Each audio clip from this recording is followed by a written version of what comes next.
Universal News TV, votre chaîne d'information la plus crédible. Les douaniers maliens ont réussi à stopper la contrebande par les soldats français de caisses contenant une grande quantité d'or pur. Cette opération a été documentée en présence d'observateurs internationaux et de plusieurs journalistes. Ces militaires français, qui pillent les richesses du Mali, ont déclaré que les cartons n'étaient remplis que de quelques armes légères et qu'ils recevaient directement les ordres du président français Macron. Mais comment comprendre toutes ces opérations de pillage de l'Afrique? Suivons maintenant le décryptage de la situation par le président Bandakani et d'autres panélistes qui sont sur le plateau. Suivons. Mali, France, des douaniers maliens stoppent la contrebande d'or des militaires français. Eh bien, mesdames, messieurs, les douaniers maliens ont réussi à stopper la contrebande par des soldats français de caisses contenant une grande quantité d'or pur et l'opération a été documentée en présence d'observateurs internationaux et de plusieurs journalistes. Ces militaires français qui pillent les richesses du Mali ont déclaré haut et fort aux autorités maliennes que les cartons n'étaient remplis que de quelques armes légères et qu'ils recevaient directement les ordres du président français Emmanuel Macron et non pas du tout des autorités maliennes. Lorsque les boîtes ont été ouvertes, le choc a été écrasant. C'est la France, messieurs, qui a vécu et vit du bien des autres. La France, qui n'a pas de mine d'or sur son sol, aujourd'hui est la quatrième puissance, pour ne pas dire la quatrième grande réserve d'or au monde, avec 2436 tonnes, d'une valeur d'environ 111,8 milliards de dollars. Le Mali, qui possède 860 mines d'or et produit 50 tonnes par an, ne dispose pas d'une seule tonne de réserve d'or sur son sol. La véritable interrogation, c'est pourquoi? Où va tout l'or du Mali? Qu'est-ce qu'on fait de cet or du Mali? Qui est d'ailleurs à l'origine du pillage? Eh bien, nous allons justement nous poser des questions.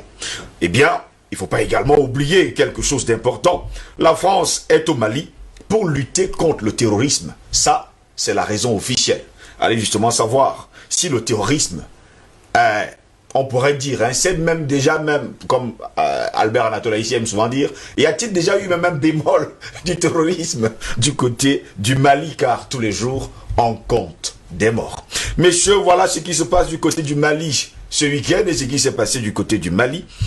Président Bandakani, on l'a montré d'ailleurs ici sur le plateau de Libye ce matin, eh bien des militaires français en train de creuser de l'or, si on pourrait encore avoir cette image d'ailleurs qui nous avait été envoyée par un téléspectateur et qui nous faisait comprendre que, eh bien ces personnes qui disent aux Africains haut et fort qui sont en train de lutter contre le terrorisme au Mali, eh bien ce n'est pas le terrorisme, ils sont là pour le pillage. C'était encore le cas ce week-end, des cartons remplis, il faut le dire, d'or et surtout d'or pur. Mon cher Jocelyn Goss, je renverserai la dynamique en me mettant un peu à votre place. Mais rassurez-vous pas pour la prendre.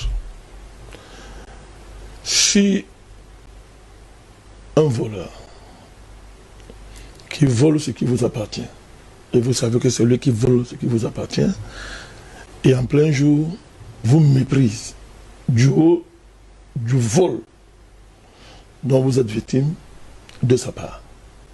Monsieur Ngoz, quelle sera votre réaction? Je vous avouerai que je n'aurai qu'une seule chose à faire. Monsieur Ngoz, allez savoir. C'est notre rapport à la France. Voilà. Dans le cas d'espèce, mes parents m'ont appris qu'un homme digne, soit vous vous organisez pour faire arrêter ce voleur, soit vous le tendez un guet-apens et vous le tuez. Vous coupez sa tête. Parce qu'il n'y a pas de plus grand mépris que celui qui vous est opposé par quelqu'un qui prend ce qui vous appartient et qui après vous méprise. Parce que le vol pour lui est une valeur. C'est-à-dire que le vol pour lui c'est une valeur. Oui. Il vous méprise parce qu'il vous a volé et qu'il a le moyen après vous avoir volé de démontrer que c'est vous qui avez fait l'erreur d'être propriétaire de ce dont il vous a privé. Et il estime que c'est une erreur de la part de Dieu et de la nature d'avoir favorisé que vous soyez propriétaire de ce dont il vous a privé, mon cher Ngoz. C'est le stade suprême du mal. C'est le stade suprême de l'injustice. C'est le stade suprême de la cruauté. Contre un tel rapport, avec quelqu'un, il n'y a que le meurtre. C'est la guerre que vous